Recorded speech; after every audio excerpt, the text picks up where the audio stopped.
Julian. King Julian, yes, everybody remembers King Julian. Can anybody do the dance that he did? No, or sing the song? I like to move it, yeah? I like to move it. Well, King Julian has done a fantastic job at making our ringtail lemurs so popular, okay? And they are known, well known all over the world, and they're very well loved all over the world as well. So you'll find them in lots and lots of zoos, but they're not just there for our entertainment or because we really like them. There's a really important reason why we have lemurs and other animals in zoos around the world, and that reason is to make sure that we can protect them, okay? Because out in the wild, lemurs aren't doing too well, and they're classed as a very vulnerable species. So all lemurs that we have in the world can only be found in one place, and that is the island of, can anybody tell me? Where?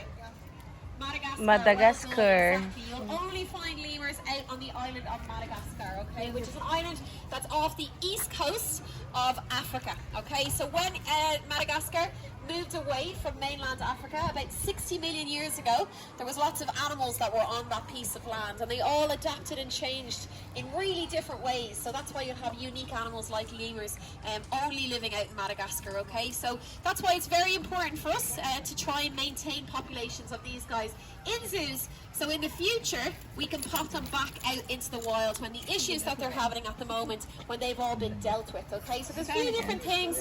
One of the main things is habitat destruction, okay? So unfortunately, because lots of people live out in Madagascar now, they've had to cut down a lot of the rainforest in order to make way for things like farms and housing.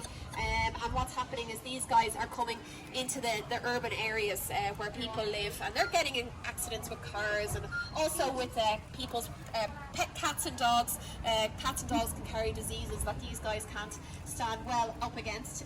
So there's a few different issues that they're having. So it's very important, like I said, for us to keep populations in places like zoos so we can put them back into the wild in the future. Now this particular group that we have here, we have 23 individuals, some of which you might notice are inside, the rest of the group are outside.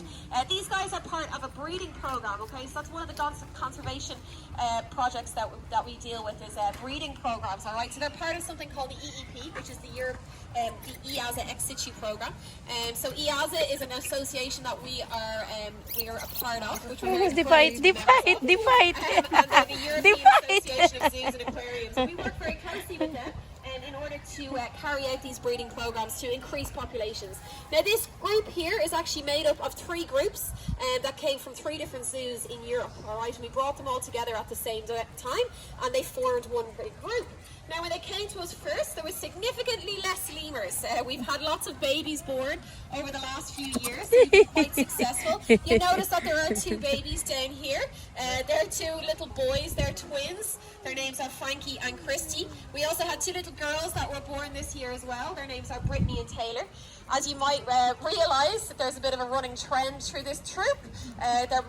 The boys' twins' mommy is named Dolly after Dolly Parton, so we've kind of got a bit of a trend. They're all named after singers, okay? So all of our the zookeepers' favourite singers is what they're named after.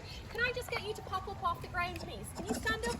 Thank you so much. Now it's very important for us to stay standing up, alright, because sometimes the lemurs think if you are sitting down that you want to play and they might jump on you. And these guys are very, very different to pets. They're not domesticated animals in any way. They are wild animals, okay? So we need to respect their space, okay? So that's why we all stick to the path. Now these guys, they like to eat lots of fruits and veggies, and you'll see they're getting lots of veggies here today. They are omnivores, just like we are, okay? So they do get their nutrients from plant materials and also from meat materials as well. Now out in the wild in Madagascar, when the rains have come in and the trees have got lots of leaves on them and lots of fruits, that's what they will opt to eat, okay? So they'll move around in the trees. They're fantastic climbers. They'll move around in the trees eating lots of yummy fruits, and by doing this they actually provide a very essential service to the ecosystem over there. Now when they eat fruit, they do it very differently to the way that we eat fruit. When we were to eat an apple, for instance, we don't eat the core, we don't eat the seeds that are inside, but these guys will eat the seeds, okay, to all the fruit. So the seeds go into their tummies, and then they'll go to a different part of the rainforest, and then they'll go for a poo. And what will happen is the seed will come out wrapped in a nice piece of fertilizer, and all of a sudden a new tree is planted. Okay, so they're like gardeners of the ecosystem, so they carry out a really important job. Now when the rains dry up, all right, we have the dry season and there's not many leaves on the trees or many fruits around, what they'll do is they'll opt for eating insects, and they'll eat tree sap as well. Now saying that, talking about these guys as you know, in general, this particular troop here, we've offered them insects on a number of occasions, but they're not interested in them, okay? So they are individuals, they have individual preference, just like we do as well, okay? We're individuals and we've individual preference. Now these guys, whether they look like it or not, they actually are a type of primate. Now when we think of primates, we think of apes or monkeys or ourselves. We're all primates, and primates have a flat face, okay? Whereas these guys are a very unusual branch of primate known as a prosimian. And they basically have a snout, and at the end of their snout they have a wet nose, just like a dog, alright? So that wet nose helps them to sniff things out, alright? So they have a really keen sense of smell. Now when you look at a ring-tailed lemur, and actually if you look at any animal in the zoo, if you look at the thing that stands out the most on that animal physically, the adaptation that has stood out the most, it can tell you a lot about their life, okay? So we'll do it with the ring-tailed lemur. If you're having a look at them, what is the thing that is the most obvious? It's in their name. Go on, shout it out, guys. Tail, well done. Yes, their tail is incredibly obvious. Now, why does an animal need a tail? Why do most animals need their tail? Balance, yes, well done. Okay, balance. So that would indicate that animals that have a big long tail like that, most of them like to climb. Okay, so by looking at that big long tail, it shows you that they are fantastic climbers. Another thing about that tail as well, is it very obvious or is it hard to see? It's pretty obvious, isn't it? Do you reckon they want other animals to see it? Yeah, they do, right? And each other. So these guys, when they're down on the ground, when they're not climbing and they're on the forest floor, what happens is the plants that are on the forest floor will cover their bodies, and their tails stick up in the air like a flag to indicate to one another where they are on the forest floor. Okay, so that is an indication that they are social animals as well. Now you're probably noticing as these guys are eating that there's particular individuals like this one over here that haven't been allowed to get near the food. Have you noticed that? Yeah, okay. I tell you now, I guarantee that's one of the boys, all right? Because males are considered second-class citizens in the ring-tailed lemur world, all right? The females and the babies are residents within the group, okay? The females eat first, then the babies, and then the males, if there's any left over, they get to eat. Only if there's some left over, okay? The males will generally move from group to group, okay? Just like elephants. Elephants have the same type of systems. But it is the females that are in charge, okay? The females are the ones that rule the roost. Now, another thing that they do really, really well is they're fantastic at grooming, okay? They like to groom each other, they like to be groomed. This strengthens the bonds amongst them, but also the one that's actually carrying out the grooming sometimes get a free meal, all right? So if they get any sort of mites or anything off the other individual, they get a nice little free meal. But these guys have adapted in crazy ways in order to groom. So their bottom teeth on their bottom jaw have turned into what's known as a tooth comb. So they'll actually brush each other's fur with their bottom teeth, which is pretty cool.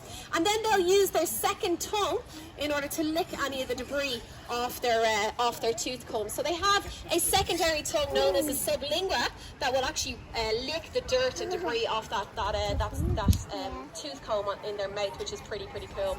Now guys, believe it or not, you guys being here today are actually helping, you're contributing to helping the conservation of these incredible animals, by paying your fee in the door today. A percentage of that actually goes towards the conservation projects that we're all involved in here in Tato Park. So on behalf of these incredible animals, I would like to say thank you so much for coming and visiting us today. My name is Leah. If anybody has any questions at all, please don't hesitate to come on over and ask. I will be doing a talk at the Tiger at 1:45, so if anybody's interested in that, you're more than welcome to come down. Guys, thank you so much for listening, and I hope you have a lovely day. Thank you. Thank you. Of course. It's underneath their primary tongue. So it's a tiny little tongue. It's quite muscular. So as they're licking and grooming, the other one, it's licking their bottom teeth. So it's basically to get any debris on their teeth. Yeah. Yeah. So that's basically it. Yeah. So that's the reason why that they have. It's shorter. It's much shorter. And So, it's like 2, 4, so eyes have them as well, and bush babies have them as well. So they're Brazilians as well. They're the best. Yeah, well, there you go. No, of course, of course. Yes. Well, these guys are social animals, all right? So we wouldn't have you guys in here with animals that were solitary because that wouldn't be very fair on the solitary animals. Solitary animals like to be on their Ganda own. guys, nag-love shout out. Ang cute nila guys. And they're only threat that they have out in Madagascar is See you. Ayan, makain sila guys. Madagascar, right? Remember See you. Bye-bye. Bye. Bye. Sorry, the only known But now, unfortunately, what's happening is it's not just Musa, it's cats and dogs. They like to have companions. So these guys don't necessarily have and they're not, they don't mind. They are very cute. Yeah.